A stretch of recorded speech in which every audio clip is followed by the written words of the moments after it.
Bonjour les amis, bienvenue sur la chaîne, on partage sa passion pour la japanime. Je suis heureux de vous retrouver aujourd'hui pour parler de l'épisode 9. Ah, c'est déjà l'épisode 9 les amis, ça va vite. Oui, l'épisode 9 de la saison 3 de Jujutsu Kaisen les amis. Mais quel épisode!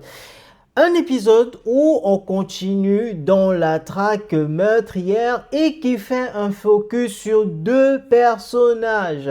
Le premier qui est Hiruguma, oui, Hiruguma, notre cher avocat, qu'on savait déjà très dans la compassion. Ici, l'épisode met l'accent sur le génie intellectuel qu'est ce personnage. Face à la force inhumaine de notre cher Yuji Itadori. Oui, deux personnages qui ont de fortes convictions et même qui se rejoignent car ils portent en eux quelque chose qui s'appelle la culpabilité. Oui, bien que différents sur bien d'aspect, un très fort intellectuellement, l'autre, on va pas demander à Yuji d'être le plus grand intellectuel, mais pour autant, il va faire preuve d'intelligence dans cet épisode et de beaucoup de résilience et de force physique. Sans plus tarder, parlons de notre cher Higuruma, car oui, l'épisode 8 s'arrêtait sur le début du combat entre ces deux personnages et ça commence fort parce que Higuruma, mais écoutez les amis, il n'est pas là pour tondre le gazon, non, il va droit au but et bim, il lance l'extension de son territoire qui s'appelle le Pain Capital les amis. On est en plein dans les droits. Alors je pense que les juristes ont fortement apprécié et aimé cet épisode parce qu'il était fait pour eux. Voilà, on était à fond dans un tribunal, le tribunal tel que Higuruma l'aurait souhaité, un tribunal impartial qui rend justice. Bien que quand même, on se rend compte, d'ailleurs, Yuji le dit, on est dans une sorte de simulacre puisqu'il n'a pas tous les dés en sa possession et donc il ne sait pas forcément comment se défendre. Donc, dans son territoire apparaît Judgeman qui sera le juge qui tranchera et donnera la sentence finale. Et nous avons aussi une pièce jointe qui est qui est remise sous scellé à notre cher Higuruma et Higuruma ne connaît pas tout simplement son contenu. Mais c'est une pièce qui peut être accablante pour l'accusé. Donc, il est important que l'accusé puisse bien choisir ses mots parce que c'est en fonction des mots qui seront choisis que la sentence sera donnée.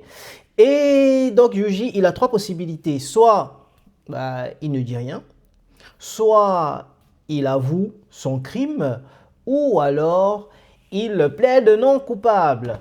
Et dans l'épisode, du coup, Yuji va faire tourner ses ménages et c'est d'ailleurs drôle de le voir dans cette situation.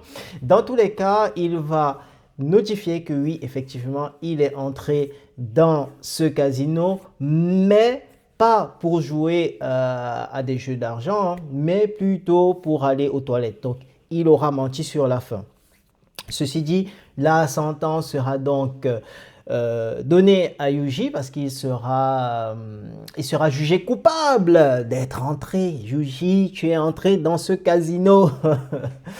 et tout simplement, Higuruma lui dira, bah oui, tu as 18 ans, donc tu es entré. Donc voilà, tu es coupable et une baston sans précédent va commencer entre les deux personnages. Franchement, l'animation, elle est au rendez-vous, les amis. L'animation, elle est au rendez-vous. Le combat est stylé. J'en ai eu des frissons. La musique hier, on a de la tension qui nous suit tout au long de l'animation et les jeux de lumière qui permettent à chaque fois de présenter un plan, un autre. C'était juste délicieux, délicieux à voir. J'ai excessivement apprécié. Il y a de la fluidité, ça coule de source. Yuji qui se défend et court. Parce que oui, alors il faut dire, j'ai parlé de la sentence.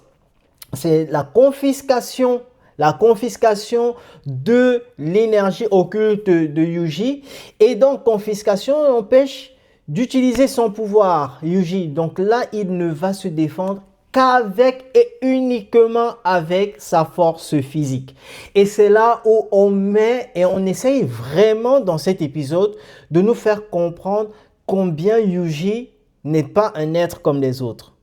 Je pense qu'on ne le comprend pas assez en fait. On se dit oui, il est résistant, Non, Yuji est plus que résistant les gars. D'ailleurs, comme il s'appelle, Iguruma le dit, mais d'habitude, le premier coup met KO ses adversaires. Mais Yuji, il encaisse, il bloque, mais il encaisse quand même le truc. Et il arrive à se déplacer à une vitesse folle pour éviter les coups qui lui sont assénés par Iguruma. Il saute, il court, il résiste aux coups qui lui sont assénés parce qu'il ne peut pas éviter, forcément, il encaisse, mais il protège des parties les plus sensibles de son corps. Donc, le mec, il est à fond. Et Iguruma dit, mais le mec, il se pose même la question, est-ce qu'on a vraiment bloqué sa force occulte parce que il est hors du commun, là, le gamin. Et ça, franchement, je pense qu'on ne se rend pas assez compte et l'épisode veut vraiment nous mettre l'accent sur le fait que oui, Yuji, c'est pas un être humain comme les autres.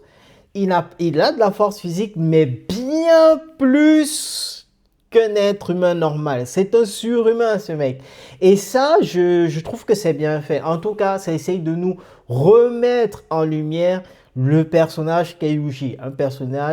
Un protagoniste qui est assez décrié dans la communauté, mais il est important. Et c'est pas pour rien que Sukuna est dans lui. Vraiment, Gojo, il a vu quelque chose en Yuji, il croit en Yuji et c'est juste pas pour rien quoi. Il y a des raisons pour lesquelles c'est Yuji qui devait avaler les doigts de Sukuna. Et ça, on est en train de le mettre en perspective. Vraiment, c'est important de le comprendre. Et de l'autre côté, la réflexion nous met en lumière l'intelligence surhumaine. En fait, c'est deux monstres qui s'affrontent. Parce qu'on met en lumière l'intelligence surhumaine d'Iguruma, les gars. En tout cas, est-ce qu'on se rend compte que le mec est au niveau d'un classe 1? Au niveau d'un classe 1, les amis. C'est oufissime, ça fait 12 jours qu'il a ses pouvoirs. Dans ces 12 jours, le mec, il a étudié ses pouvoirs. Il a décelé tous les côtés de ses pouvoirs. Il a appris à se renforcer physiquement. Ah oui, on le dit dans l'épisode. Donc ça veut dire que les coups qu'il assène à Yuji, ils sont puissants. C'est pas juste je te frappe juste comme ça parce que c'est un avocat, c'était pas le mec le plus sportif. Mais on voit que le gars, il a du répondant, Iguruma. Il a du répondant physiquement. Mais oui, ces coups, c'est pas la petite tapette, quoi. C'est des coups puissants. Et Yuji les encaisse. Il a étudié l'ensemble de ses pouvoirs. Il connaît chacun des poteaux de ses pouvoirs. Le mec, après avoir maîtrisé son pouvoir, il s'est lancé l'extension de son territoire qu'il maîtrise parfaitement. Le mec, il a tué des exorcistes qui se sont attaqués à lui. En plus de ça, il a tué des fléaux. Alors, je ne sais pas si on a donné la classe des fléaux qu'il a tués, mais il les a tués. Et ça, en autodidacte. Pendant que d'autres vont dans une université pour apprendre à connaître leur pouvoir. C'est juste monstrueux, les gars. C'est monstrueux. Bravo. Bravo, Iguruma. Franchement, c'était un gros épisode. C'était un gros épisode, les amis. Franchement, j'ai apprécié chaque élément de cet épisode. Et puis, Yuji, à un moment donné, quand même, il n'a pas ses pouvoirs, hein, donc il peut être fort comme il veut. Il commence à être acculé. Il commence à être acculé, et là, il fait tourner les ménages. Ah, c'est pas son point fort, mais le mec, quand même, il garde une chose, c'est que il doit toujours connaître, en tout cas, dans la majorité des cas, plus tu connais le pouvoir de ton adversaire, plus tu peux te débattre. Et là, il se souvient que oui, mais son pouvoir, c'est un tribunal. Donc voilà, on m'a donné une sentence. Donc, parce qu'en plus, Iguruma, il allait l'écraser, hein. Il allait l'écraser. Là, Yuji n'en pouvait plus de supporter. Alors, je ne sais plus comment ça s'appelle, l'outil que Iguruma utilise là. Yuji n'en pouvait plus. Et puis il dit, ah ouais. Et puis il dit, allez, je fais appel. Mais oui, mon gars, bien sûr que tu dois faire appel. Bien sûr que tu dois faire appel, puisque tu étais dans un tribunal et qu'on t'a donné une sentence. Donc, le seul moyen de s'en sortir, c'était de faire appel. Ce que Yuji fait intelligemment bien, sauf que derrière, ben, il fait appel. Et donc, c'est un nouveau tribunal et il est accusé du massacre qu'il y a eu à Shibuya. Et on sait combien c'est un élément qui peine Yuji parce qu'il n'a pas pris le contrôle sur Sukuna. Et donc oui, il plaide coupable. Et là, il sait que c'est chaud pour lui, il va devoir tout donner. Et on rentre d'ailleurs dans l'histoire encore d'Iguruma sur le fait de pourquoi il n'a pas voulu être juge. Parce qu'il voit en l'humain beaucoup de faiblesses, beaucoup de perversité d'une certaine façon. Et Iguruma, Judgment déjà, qui donne la nouvelle sentence, qui sera monstrueuse cette fois-ci. Parce que là, la sentence, effectivement, il y aura encore la confiscation, plus, cette fois-ci, la peine capitale, qui est la plus grosse sentence que Judgment peut donner. Donc, on est dans le haut du panier, là. Et ça donne à Iguruma alors ça s'appelait comment, là?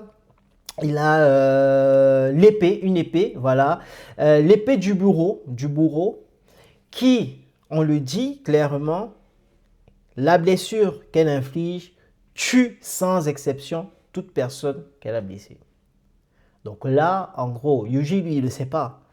Il sait que c'est dangereux, il sait que là, il joue gros, mais il ne sait pas à quel point. Et Iguruma, qui reste quand même un avocat, qui a défendu des causes pas indéfendables, mais complexes, il en veut un peu à Yuji. Il en veut à Yuji parce que dans les informations que Judgment lui donne, ben, il sait que Yuji en fait n'avait pas le contrôle de son être et que c'est pleinement Sukuna qui a fait du sale. Et Yuji qui s'attend à recevoir le coup qui peut lui être fatal, qui enlève son habit, charge un coup de poing. Et Iguruma, quand il arrive sur Yuji avec son épée, il désactive son pouvoir.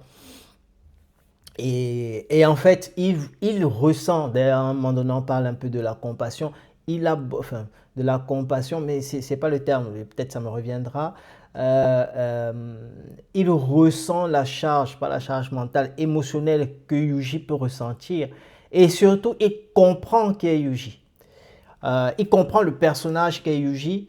Et ça lui fait mal parce que lui, de son côté, Yuji porte une culpabilité pour laquelle il n'est pas pleinement acteur. Alors que comme il s'appelle, Iguruma, lui, il a pleinement tué des personnes et cette culpabilité lui pèse aussi. D'ailleurs, à la fin de l'épisode, il dit qu'il ne peut pas rester à côté de Yuji parce que voilà, il y a cette culpabilité. Et à chaque fois qu'il verra Yuji, en fait, comme il y a cette différence entre les deux, certes, ils ont de la culpabilité, mais Yuji, lui, il a cette culpabilité parce qu'il se sent faible et qu'il n'a pas réussi à contenir Sukuna.